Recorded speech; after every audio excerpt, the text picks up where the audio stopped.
മുത്തുമണീസ് good morning. അങ്ങനെ പിറ്റേ ദിവസമായി. എന്ത് പെട്ടെന്നാണ് സമയവും ദിവസങ്ങളും കടന്നു പോകുന്നതല്ലേ. അപ്പോൾ രാവിലെ എഴുന്നേറ്റ് കുറച്ച് നേരം ഇങ്ങനെ മന്ദതയിലിരിക്കും കേട്ടോ. നമുക്കിന്നൊരു സിമ്പിൾ ലഞ്ച് ഉണ്ടാക്കാമേ. ഇന്നലെ വൈകുന്നേരം ചീര വാങ്ങിച്ചിട്ട് വന്നിട്ടുണ്ടായിരുന്നു. അപ്പം ഞാൻ വിചാരിച്ചു നാളെ പൊന്നിന് ചീരത്തോരൻ ഉണ്ടാക്കണമെന്നേ. അവൾക്ക് ഈ ചുമന്ന ചീര ഭയങ്കര ഇഷ്ടമാണ്. അത് പ്രത്യേകിച്ച് ഈ ചോറിൽ ചീരത്തോരൻ വെക്കുമ്പോഴേ സ്കൂളിൽ ചെന്ന് ആ ലഞ്ച് ബോക്സ് തുറക്കുമ്പോൾ ഈ ചീരയുടെ ചുമന്ന കളറായിരിക്കും ചോറ് മുഴുവനെ. അതെപ്പോഴും എന്നോട് പരിപ്പ് കറി ഉണ്ടാക്കാമേ. പലരും പല രീതിയിലുണ്ടാക്കും. ഞാൻ എൻ്റെ സിമ്പിൾ രീതിയാണ്. അപ്പോൾ പരിപ്പ് കഴുകിയെടുത്തു, വെളുത്തുള്ളി ഇട്ടു, ഒരു പച്ചമുളക് കീറിയിട്ടു, സവാള കുനുകുന അരിഞ്ഞെടുത്ത്, തക്കാളി കുനുകുന അരിഞ്ഞ്, കുറച്ച് ഉപ്പിട്ട് ഒരു 2 വിസിലടിപ്പിക്കാൻ വേണ്ടി വെച്ചു കേട്ടോ. എന്നിട്ട് ഞാൻ മുറ്റത്തോട്ട് ഇറങ്ങി കേട്ടോ. ഇന്നലെ വൈകുന്നേരം തൂത്ത് വേസ്റ്റ് ബാസ്ക്കറ്റിൽ ഇട്ട് വെച്ചാണ്. അപ്പോൾ കാക്ക തട്ടിയിട്ടു കേട്ടോ.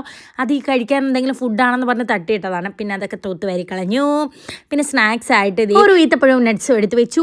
കുഞ്ഞി ഡ്രാഗൺ ആയിരുന്നു, അതും കട്ട് ചെയ്ത് സ്നാക്സ് ബോക്സിലിട്ടു. അപ്പോഴത്തേക്കും സമയമായി. പൊന്നൂസിനെ മോണ്ടനെ വേഗം വിളിച്ചുണർത്തി ഫ്രഷ് ആക്കി മദ്രസയിൽ ട്യൂഷന് വിട്ടു. പരിപ്പ് കറി സെറ്റായി, താളിച്ചൊഴിച്ചു.